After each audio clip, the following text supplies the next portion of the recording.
Welcome to my channel friends, thanks for joining. Friends, आज की video में आप 12.1 12/1 एक्सरसाइज को हल करना जब सीख पाएंगे। फ्रेंड्स, वीडियो को स्टार्ट करने से पहले रिक्वेस्ट करना चाहूँगी, प्लीज़ चैनल को सब्सक्राइब जरूर कीजिएगा। इसके लिए सब्सक्राइब बटन पर क्लिक कीजिएगा, साथ बेल और ऑल के बटन पर लाजमी क्लिक कीजिएगा, क्योंकि इस पर क्लिक करने से आपको हमारी हर नई आने वाली वीडियो की अपडेट मिल सकेगी और आप हमारी वीडियो जो है सबसे पहले देख पाएंगे। फ्रेंड्स, यहाँ पे 12/1 एक्सरसाइज अगर इसकी स्टेटमेंट को पढ़ा जाए, जो इबारत दी जाती है जिसमें आपको एक तरह से एड्रेस दिया जाता है कि ये आपका एड्रेस है, यानी आपके सवाल के लिए जो एक मेन जो बात, जिन बातों पे आपको फोकस करना है, चीज़ों को देखना है, देखने के बाद आगे अपने सवाल को जो है वो फर्दर उसको हल करना है, प्रोसीड करना है, आगे फार्मूले और तकनीक जो भी होती है उनको इस्तेमाल करते हुए सोल्यूशन आप करते हैं। तो यहाँ पे स्टेटमेंट ये जो है हमारी ख़ास तौर पर स्टैट वाला हिस्सा होता है, जो कि हमारे जो भी हमारी रियाजी की चीज़ें होती हैं उनको शक्ल बनाना, यानी इस तरह इस वाले यूनिट में जो है वो इश्काल के ज़रिए जो भी नंबर्स होते हैं उनको ज़ाहिर किया जाता है, और इसके अलावा उनको टेबल के ज़रिए भी ज़ाहिर किया जाता है, जो कि नंबर्स आप पहले अलजबरा में ही सीख चुके हैं। जिस तरह ज्योमेट्री में इश्काल बनाई जाती हैं, तो इसमें इश्काल के साथ एक टेबल भी ऐड हो जाता है इस वाले यूनिट में। तो इसमें आपने क्या करना है, किन चीज़ों को देखना है, समझना है, और देन इसको आगे फार्मूले में सारी बातें अप्लाई करना है। तो अब जो स्टेटमेंट है इसमें क्या है कि मवाद जो है वो मुख्तलिफ मालियत के बॉन्ड्स हैं, ठीक है। बॉन्ड्स जो होते हैं कुरानंदाजी की तादाद को आपने जाहिर करना है। अब आई थिंक बॉन्ड्स का तो पता होगा, अगर ये काफ़ी कॉमन और आम चीज़ है हमारे लोगों में कि अक्सर आपको ये कुरानंदाजी में अखबार में भी इसकी नज़र आती होगी, अगर जो अखबार पढ़ते, यानी इस पर कुरानंदाजी होती है। फर्स्ट सेकंड प्राइज़ होते हैं, फर्स्ट सेकंड थर्ड प्राइज़ होते हैं, यानी उस पर काफ़ी रुपए जो इंसान को मिलते हैं। जिस तरह एक फर्स्ट सेकंड पोजीशन होती है, इसी तरह फर्स्ट सेकंड थर्ड प्राइज़ होते हैं, लेकिन ये मनी प्राइज़ होते हैं, यानी पैसे होते हैं इसके, जो कि लोग ख़रीदते हैं। जब उनका ज़ाहिर बात एक कुरानंदाजी होती होगी, वहाँ पे जिनका नाम या नंबर ज़ाहिर होता होगा, बॉन्ड का जो प्राइस बॉन्ड होते हैं, तो जिनका ज़ाहिर बात है लकी होंगे लोग, जिनका ये वो नाम निकलता होगा, और देन ज़ाहिर बात है वो प्राइज़ मनी जो भी इनकी होती होगी वो इनको मिलती होगी। तो यहाँ पे अगर आप गौर करें, ये जो नंबर्स दिए हैं कुछ मैंने लिखे हैं, ये ऑलमोस्ट हाफ लिखे हैं, ज़्यादा पूरे नहीं लिखे हैं, क्योंकि सिर्फ आपको एक पॉइंट बताना है। बाकी आप ज़ाहिर बात है इस पॉइंट को जब समझ आएंगे तो आप बाकी जितने भी नंबर्स हो, नेक्स्ट जो क्वेश्चन आपके लिए छोड़े जा रहे हैं उनमें काफ़ी नंबर्स हैं, यानी ऑलमोस्ट 20 से 30 या 50 तक भी नंबर्स हो सकते हैं। यहाँ से तकरीबन 20 से 30 हैं, ठीक है, ये जो नंबर्स लिखे हुए, लेकिन सिल हाफ नंबर लिखे हैं, मैंने पूरा नहीं लिखा क्योंकि यहाँ पे बोर्ड पे जगह भी कम होती है। तो ज़ाहिर बात है अगर मैं सिर्फ वही सवाल के नंबर्स, वो आप अपने साथ रेफरेंस बुक देखेंगे, जो आपकी टेक्स्ट बुक होती है वहाँ पे आप साथ साथ देख लीजिएगा। तो यहाँ पे सिर्फ ज़ाहिर बात है मेरे पास जगह कम पड़ जाती है अगर मैं पूरे लिखती, लेकिन सिर्फ जितने लिखे गए उसमें सिर्फ आपको जो पॉइंट समझाना है, जिसको ये नहीं मेन आपका फोकस है, फार्मूला है, ये तकनीक है, उसको समझना ज़ाहिर बात है वो ज़्यादा इंपॉर्टेंट बात है। तो अब यहाँ पे जो नंबर्स लिखे हैं उन्हीं में पॉइंट भी मैं बताना चाहूँगी। तो यहाँ पे इन्होंने कहा इनकी तादाद को जो है वो जाहिर करता है, यानी ये जो मवाद है, यानी मवाद से मुराद नंबर्स जो दिए गए हैं, जो कि आप सामने लिखे गए 35 है, 55 है, 64 है, इस तरह यानी कोई भी नंबर दिए होंगे, ये आपने देखना होता है कि इनको सबसे पहली जो चीज़ इसमें देखनी है, जो भी मवाद दिया होगा, डाटा दिया होगा, उसका आपने एक तदद्दी जो तकसीम है उसका आपने एक जदूल बनाना है या एक टेबल बनाना है कह लीजिए, और इसमें जमाती वक्फा जो डिफरेंस होगा वो आपने 10 का रखना है, यानी इन सब में नंबर्स का डिफरेंस क्या होगा, 10 का होगा। अगर आपने गौर करें 35 से 44 है, 35 से 44 है, तो यहाँ पे नंबर का जो डिफरेंस है वो 10 नंबर का है। इसी तरह 45 से 54 तक का है, 54 है, तो यहाँ पे भी 10 है। 55 से 64 है, ये भी जाहिर बात है ऑलमोस्ट जितने भी बनते हैं, ये भी जाहिर बात जो नंबर्स दिए होते हैं उन्हीं पर ये चीज़ डिपेंड हो रही होती है कि ये तादाद जो कितनी होगी, 1 2 3 4 5 6 7 है, ठीक है, 7 ये तादाद बन रही है।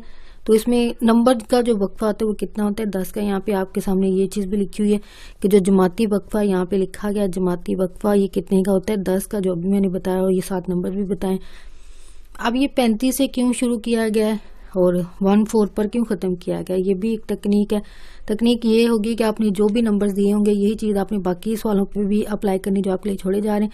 यानी ये कोई डाटा दिया हुआ 35 से स्टार्ट हो रहा है और ये ऑलमोस्ट जाता है 99 तक, ठीक है।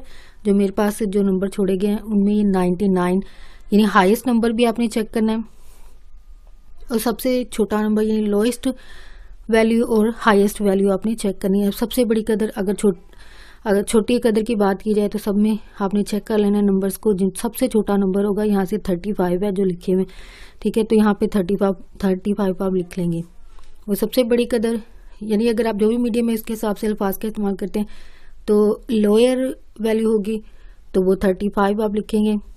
मगर सबसे ज़्यादा हाईएस्ट यानी वही जो नंबर दिए होंगे उन्हीं में आपने ढूंढनी है कि सबसे हाईएस्ट क्या है, यानी सबसे बड़ी कदर या वैल्यू या रकम क्या है, वो है 99 जो हमारे दिए हुए डाटे में मौजूद है। तो यहाँ पे आपने लिख लेना, ये आपके सामने भी मेंशन किया है। ऑलमोस्ट सब में यही तरीका है। अब यहाँ तो 35 से स्टार्ट हो रहा है, बाकी सवाल जो आपके लिए छोड़े जा रहे हैं वहाँ पे ये जो सामने नज़र आ रहे हैं सवाल उनमें 45 से स्टार्ट हो रहा है एक सवाल और एक 40 से, यानी डिफरेंट, जाहिर बात है हर सवाल की वैल्यूज जो है वो डिफरेंट होंगी। अब यहाँ पे 35 पे स्टार्ट हो रही है वैल्यू, जो डाटा वो सबसे हाईएस्ट जो है वो 99 है। तो अब जो भी डाटा दिया होगा उनमें आपने क्या करना है, जमाती वक्फा वो ऑलमोस्ट सब में 10 का ही होगा, वो आपके सामने यहाँ पे भी लिखा हुआ है, ये 10 का होगा। और यहाँ पे नंबर्स पे भी आई होप आपको क्लियर हो गया पॉइंट। तो यहाँ पे टैली निशान बताने होते हैं इसमें, वो भी इसी डाटे पर डिपेंड हो रहा होता है। और ये जो आपको अलामती तौर पर एक लकीरों की शक्ल में दिखाया गया डाटा, यानी टैली निशान की शक्ल में दिखाया गया, इन्हीं को आपने किस में लिख देना है, नंबर, यानी इस कॉलम पर ये कॉलम जो आपका डिपेंड कर रहा होता है, ये कॉलम आपका इस पे डिपेंड कर रहा होता है, सॉरी ये कॉलम जो है आपका इस पे डिपेंड कर रहा होता है, सॉरी तो बताते हुए थोड़ी सी मिस्टेक होगी।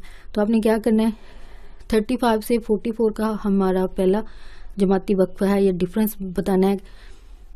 अब सिर्फ मैं इसी का बताऊंगी, बाकी आप प्लीज़ इसी पॉइंट को समझते हुए बाकी को ट्राई कीजिएगा। तो यहाँ पे 35 से 44 के यानी आपने गिनती कहाँ से कहाँ तक चेक करनी, 35 से लेकर 44 तक चेक करनी। जो दिया होगा डाटा या मवाद होगा उसी में से आपने चेक करना है कि 35 और 44 के दौरान जितने भी नंबर्स आते हैं, यानी गिनती तो आपको आती है। 35 के बाद क्या आता है, 36, 37, 38, 39, 40, फिर 41, 42 और 44 तक बनेगा, ठीक है। अब जो नंबर दिए होंगे इनमें आपने ढूंढना है कि 35 से लेकर 44 तक के जितने भी नंबर्स हैं वो कितनी दफ़ा आए हैं। और बाद दफ़ा ये रिपीट भी होते हैं, यानी फ़र्ज़ करें 35 है, वो 2 दफ़ा भी आया हो सकता है, 3 दफ़ा भी आया हो सकता है। तो जितनी दफ़ा भी आया होगा वो आप एक नहीं कंसीडर करेंगे बल्कि उनको भी साथ गिनेंगे। यानी 35 अगर 2 दफ़ा आता हो तो 35 को आप 2 दफ़ा ही गिनते हैं, ठीक है। यानी एक जैसा होने की वजह से उसको छोड़ते नहीं। तो अब आपने देखना है कि 35 से 44 तक के दिए हुए मवाद में से कितनी दफ़ा कौन कौन सा नंबर आया है 35 की गिनती से लेकर 44 तक के, वो है यहाँ पे 35 है। फिर यहाँ पे आगे गौर करते जाएं 54, 64, ये सारे बड़े नंबर हैं, लेकिन हम ढूंढ रहे हैं 35 से 44 तक में। तो 35 है यहाँ से, फिर यहाँ से एक 38 आ रहा है नंबर, ठीक है। आगे चलें 60, 70, ये 60 की लाइन है, 80 की लाइन है, लेकिन 69 जो है हमारा टोटल जो नंबर हैं वो 3 आते हैं। यानी आगे भी हैं नंबर लेकिन वो लिखे नहीं है, वहाँ से मैं पहले से चेक कर चुकी हूँ। उन नंबर्स में भी 30 की गिनती में से 30 की जो लाइन होती है उसकी गिनती के कोई नंबर नहीं है और ना ही 4 की, तो सिर्फ ये 3 नंबर बनते, 1 और 3। वो आप टैली निशान में कैसे ज़ाहिर करेंगे, जितनी भी तादाद होगी उसके कितने लगेंगे, 3 है। तो ज़रूर 3 हमें मिले हैं कि 3 सिर्फ नंबर हैं, तो टैली निशान में सिर्फ 3 लाइंस होंगी, लकीरें होंगी, और इन्हीं को गिनते हुए आपने नंबर्स में भी बताना है, ठीक है। ये चीज़ होती है, तो ये 3 है। तो नेक्स्ट है यहाँ से जो ग्रुप होगा वो आप देखेंगे 45 से 54 तक। अब इसमें भी जो नंबर्स होंगे ये क्योंकि हाफ लिखे गए तो सिर्फ मैं ये टैली निशान की सूरत में बता रही हूँ कि ये कितने होंगे। अब जब 5 नंबर आ जाते हैं तो इसमें आपने क्या तरीका है टैली निशान का कि आपने 4 लकीरें लगाई और जो 5वीं होगी इसको टेढ़ी, तिरछी या डायगोनल साइड पे इसको ज़ाहिर किया जाता है, यानी इसको इस तरह अलामती तौर पर टैली निशान में ज़ाहिर किया जाता है। तो इसमें ये 5 तादाद थी नंबर्स की, तो इसलिए 5 लाइंस जब लगाई गई हैं। इसी तरह 55 से लेकर 64 के जो नंबर्स थे वो काफ़ी तादाद में हैं, ठीक है। अगर इनमें से कुछ गौर किए जाए तो ये 55 है, ठीक है। 55 से लेकर 64 तक, ये 60 भी है, ये भी 64 है, ठीक है। 69 भी इसी में आ जाता है, 65 भी इसमें आ जाता है। तो बाकी जो नंबर छोड़े गए हैं बाकी नंबर्स उनमें है। तो ये टोटल जो तादाद इसमें 55 से 64 तक की बनती है वो है। आई होप ये पता चल गया। 5 बनते ही नहीं, तादाद क्या होती है, 4 को लकीरें लगाई और 5वीं जो है वो आप टेढ़ी सी लगा देते हैं, तो ये 5 को ज़ाहिर करती है, ये 5 की तादाद को ज़ाहिर करती है। तो इसका मतलब मज़ीद आगे जो बन रहे हैं वो 3 है। तो इसका मतलब ये टोटल कितने बनते हैं तादाद, 8। तो इनको नंबर में कैसे ज़ाहिर करना है, यानी इन लकीरों को ज़ाहिर कर देना 8। यहाँ पे 5 थी तो 5 लिख दे, 8 है तो 8 है। अब यहाँ पे 2 दफ़ा लिख दिया गया है, ठीक है। आपने कहाँ से ढूंढना है, 65 से लेकर, नहीं इसका मतलब ये 65 वाला नेक्स्ट में आता है, इसमें नहीं आएगा, पिछले वाले में नहीं ये ज़ाहिर होगा, ये बल्कि नेक्स्ट वाले में ज़ाहिर होगा, यानी 65 से 74। वो हम जब देखेंगे जो बाकी डाटा यहाँ से नहीं लिखा गया उसमें भी साथ ढूंढा जाता है। तो ये टोटल तादाद कितनी बनती है, 5, यानी ये 5 को ज़ाहिर करती है, ये भी 5 को ज़ाहिर करती है, तो 5 5 कितने हो जाते हैं, 10, ठीक है। फिर नेक्स्ट में ढूंढना है अपने 75 और 84 की गिनती के जितने भी नंबर्स होंगे, चाहे वो रिपीट में भी हो, उनको भी आपने गिन के लिखना है। तो ये कितने बनते हैं, 5 बने, इसमें इसकी गिनती में 5 आते हैं तो 5 लिखते हैं। इसी तरह आगे चले तो यहाँ भी 5 ही तादाद बनती है। तो 95 से लेकर 104 तक का जब देखेंगे तो ये 4 नंबर्स आते हैं, तो इनको 4 में ज़ाहिर कर दिया गया। तो अब नेक्स्ट अमल क्या आता है, इन सबको आपने जमा कर देना है, यानी 3 को 5 में जमा किया, 8 में 8 जमा किए, 16 होते हैं, 16 में ये 10 जमा किए, 26 हुए, 26 में 10 जमा किए तो 36 हो गया, 36 में ये 4 जमा हुए थे, टोटल कितने हो जाते हैं, 40 से 40। यानी इसी तरह आई होप ये पॉइंट जो मैंने नंबर्स को बगैर लिखे बताया गया, यानी अमल तो वही है जो 35 से 44 के बाद रेंज में जो बताएगी बात है, वही बात बाकी सब पर भी अप्लाई होती है। तो आप इसी तकनीक को इस्तेमाल करते हुए बाकी सवालों को भी हल करने की कोशिश कीजिएगा।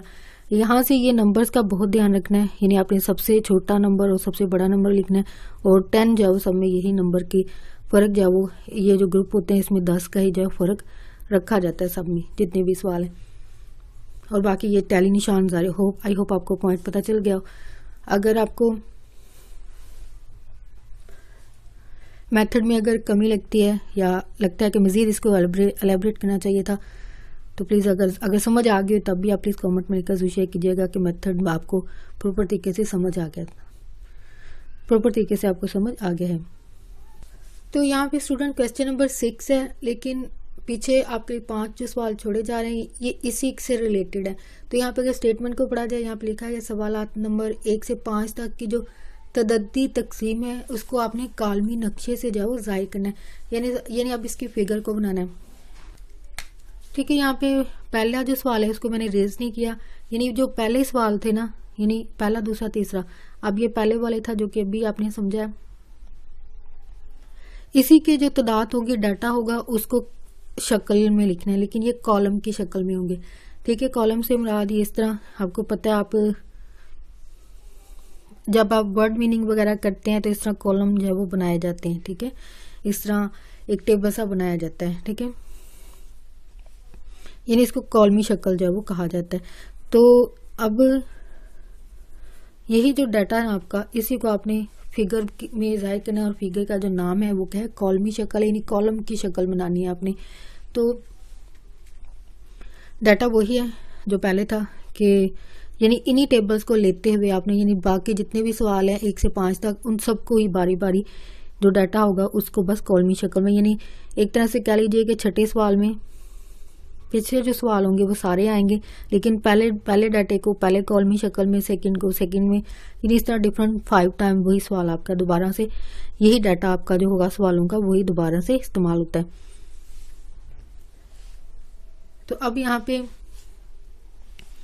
पहला 35 से, सॉरी यहाँ पे मेंशन नहीं किया कि फर्स्ट कॉलम जो था वो आपका 35 से 44 के दौरान है, और सेकंड जो है वो, सॉरी यहाँ पे क्योंकि बोर्ड पे ज़्यादा छोटा नहीं लिखा जा सकता है, तो आपको जाहिर बात है जब पेंसिल वगैरह का इस्तेमाल करते हैं तो वो लिखने में फ़र्क होती है बात।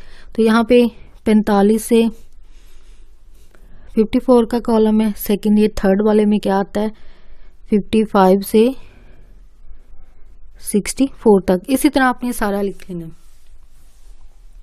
ठीक है। सॉरी ये मैंने मेंशन नहीं किया पहले, बाकी तो मेंशन किया है। और ये नेक्स्ट जो कॉलम है वो किस में आता है 75 वाले में, ठीक है। और ये आता है 85 वाले में, और लास्ट वाला जो है 95 में। ये 85, ये 75 है और ये 65 है, ठीक है। और जारी बात है क्योंकि बीच में ये माइनस का अलामत भी होती है, ये भी आप यहाँ पे मेंशन करेंगे जब आप प्रॉपर तरीके से अपनी नोटबुक पर करेंगे, ठीक है। तो यहाँ पे क्योंकि जगह कम थी इसलिए मैं प्रॉपर तरीके से नहीं लिख पाई। तो आई होप ये पॉइंट क्लियर हो गया। तो फर्स्ट जो कॉलम है वो आपके इसको जाहिर करता है, ये कितने पे आता है 3 पर, यानी इसकी तादाद क्या होगी, यानी जो एक्स वाई होता है ना, यानी जब फिगर बनाई जाती है ना, ये वाली जो होती है वो एक्स एक्स होती है, एक्स होती है, सॉरी ये वाली ये जो लकीर होती है ये आपकी एक्स कहलाती है और ये वाली वाई कहलाती है। जो एक्स होती है वहाँ पे आप ये वक्फा जमाती वक्फा जाहिर करते हैं, जो आपकी वाई होती है वहाँ पे भी ये तादाद जो होती है इसको आपने जाहिर करना होता है। वो ये इस हिस्से में आप जोन सी शक्ल कही गई होगी वो आप इस्तेमाल करते होंगे, यानी सम टाइम वो आपको ग्राफ दूसरे ग्राफ बनाने को कह सकते हैं। तो ये कालमी शक्ल है। कालमी शक्ल को बस सिर्फ ये जाहिर करना है कि 35 से 44 तक का जो ग्रुप है वो कितनी तादाद को जाहिर करता है, वो है 3। तो इसका मतलब ये कॉलम कहाँ तक बनेगा 3 तक, ये 3 है, ठीक है। और ये यहाँ तक आप अपनी स्केल से जब वो एक सीधी सी लकीर लगाएंगे। तो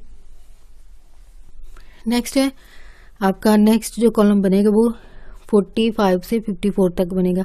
अब 45 से 54 के लिए तादाद क्या है 5 की, ठीक है। तो इसका मतलब कॉलम कहाँ पे जाहिर होगा वाई पर 5 पर जाहिर होगा, ये है, ठीक है। वाई के बराबर, बिल्कुल वाई के बराबर, वाई पर जो 5 है उसके बिल्कुल बराबर पे यहाँ पे कॉलम जो है वो बनता है। यानी नीचे से स्टार्ट करेंगे लकीर को लगाना और यहाँ से इसको कॉलम की शक्ल देने के लिए यहाँ से यहाँ तक जाहिर किया जाता है, ठीक है। नेक्स्ट ग्रुप फिर आगे से स्टार्ट हो जाता है। तो जारी बात है फिर वहां से उसकी लकीर या लाइन जो है वो लगाई जाती है। तो नेक्स्ट है 55 से 64। अब उसके लिए तादाद क्या है 8। तो इसका मतलब यहाँ से आप लकीर लगाएंगे, सीधे चलते जाएंगे तो कहाँ से ऊपर यहाँ तक लगाएंगे 8 तक। यानी यहाँ पे ग्रुप 95 से 14 तक जाहिर होंगे। तो यहाँ पर ये जो तादाद होती है वो जाहिर करती है वहाँ, यहाँ से सबसे छोटा नंबर 3 है और सबसे हाईएस्ट नंबर यहाँ पे 10 है। इसका मतलब वाई पर जो वैल्यूज होंगी वो कहाँ तक लिखेंगे आप 10 तक लिखेंगे। यानी जो भी नंबर होगा वही आपकी यहाँ पे वाई पर जो नंबर्स होते हैं उनको जाहिर करता है। तो 3 से लेकर 10 तक हाईएस्ट नंबर है, ठीक है। ये मैंने लास्ट 10 तक लिखा है।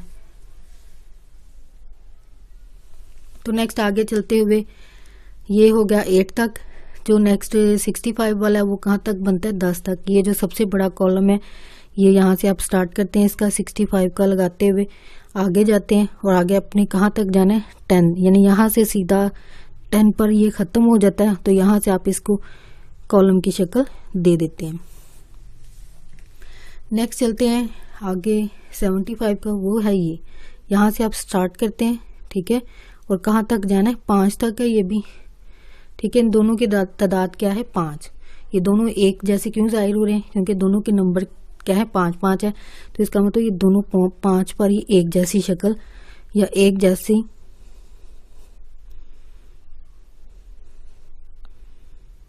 जाहिर होंगे, ठीक है। नेक्स्ट जो है वो 4 है। तो इसका मतलब 5 से एक नंबर पीछे जाहिर होगा तो ये 4 है। तो यहाँ से यहाँ तक ये बराबर, यहाँ से सीधी लकीर लगाएं और नीचे की तरफ इसको कॉलम की शक्ल दे देंगे। तो इसी तरह बाकी जो सवाल आपके लिए छोड़े जा रहे हैं सेम टू सेम यही अमल है। अगर आप इसी का अच्छे तरीके से सीख लिया होगा मेथड तो जाहिर बात है बाकी सवालों को हल करना आपके लिए आसान हो जाएगा। सेकेंडली आप प्लीज़ लाजमी शेयर कीजिएगा कि जितना मैंने शॉर्ट करके चीज़ों को बताया था, यानी जो डाटा दिया गया था उसमें से हाफ डाटे का बताया, लेकिन जाहिर बात है वही फार्मूला या तकनीक जो है वो बाकी डाटे पर भी अप्लाई होती है। तो अगर आपको लगता है कि इतना बताने से भी पॉइंट पूरा क्लियर हो गया तब भी प्लीज़ कमेंट में लिखिएगा। अगर आप चाहते हैं कि मज़ीद इसको एलैबोरेट करना चाहिए तो तब भी प्लीज़ कमेंट में लिखकर ज़रूर शेयर कीजिएगा। होप स्टूडेंट आज की वीडियो आपके लिए वैल्यूएबल हो, आपके लिए वीडियो के ज़रिए एक्सरसाइज को समझना और हल करना अगर आपके लिए आसान हुआ है तो प्लीज़ मेरी वीडियो को लाइक और शेयर लाजमी कीजिएगा। आपका वीडियो देखने के लिए बहुत शुक्रिया।